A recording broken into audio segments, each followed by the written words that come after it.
महाभारत युद्ध में छल से मारे गए ये 5 योद्धा। दोस्तों, हमारे धर्म ग्रंथों में महाभारत के युद्ध को धर्म और अधर्म के बीच लड़ा गया युद्ध बताया गया है। इस युद्ध में करोड़ों योद्धा ने अपनी जान गंवाई।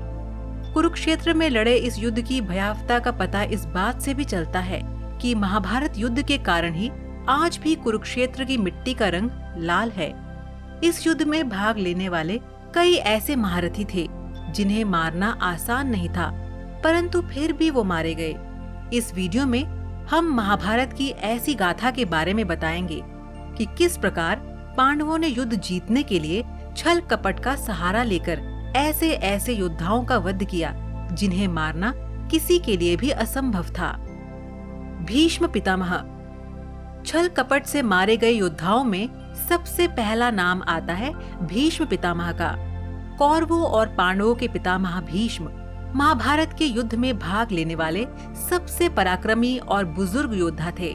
ऐसा कहा जाता है कि 18 दिनों तक चले इस युद्ध में भीष्म 10 दिनों तक पांडवों की विजय में बाधक बने रहे। महाभारत युद्ध भीष्म को पराजित किए बिना पांडवों के लिए जीतना असंभव होता जा रहा था।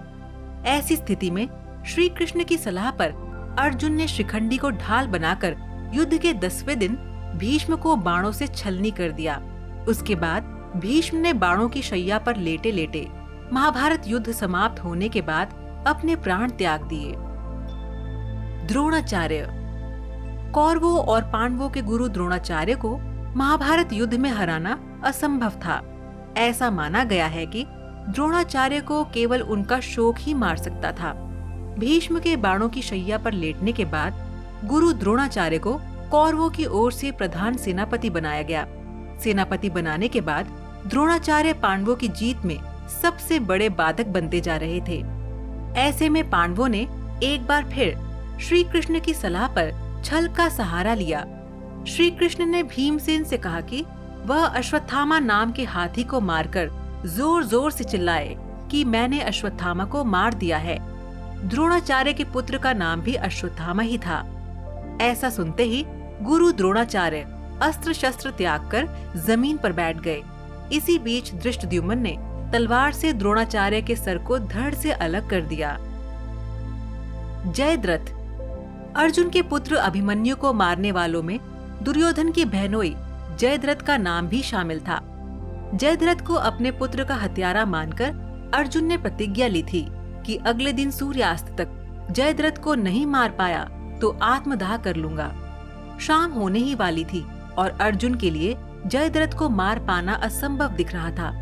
ऐसे में श्री कृष्ण ने अपनी माया से सूर्य को ढक दिया, जिससे चारों ओर अंधेरा छा गया।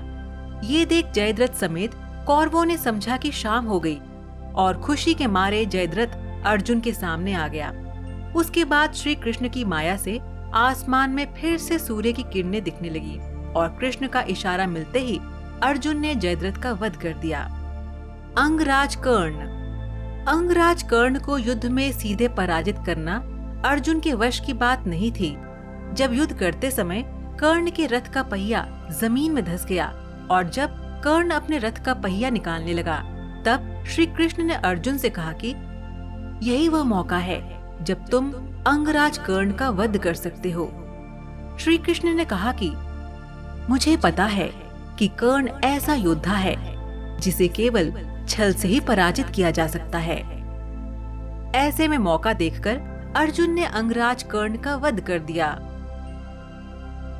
दुर्योधन। महाभारत युद्ध के अंतिम योद्धा दुर्योधन का वध भी पांडवों ने छल पूर्वक ही किया था। महाभारत युद्ध के अंतिम दिन भीम और दुर्योधन में गदा युद्ध हुआ। इस युद्ध में गदा का प्रहार कमर से ऊपर करने का नियम था, लेकिन भीम ने श्री कृष्ण के संकेत पर दुर्योधन के कमर के नीचे वार करना शुरू कर दिया और इस तरह पांडवों ने दुर्योधन का वध भी छल पूर्वक किया। तो दर्शकों, हम उम्मीद करते हैं कि आपको ये वीडियो पसंद आया होगा। जाने से पहले हमारे इस वीडियो को लाइक और शेयर करना ना भूलें और इसी तरह की और ज्ञानवर्धक वीडियोस देखने के लिए हमारे चैनल समय चक्र को सब्सक्राइब करना ना भूलें। धन्यवाद।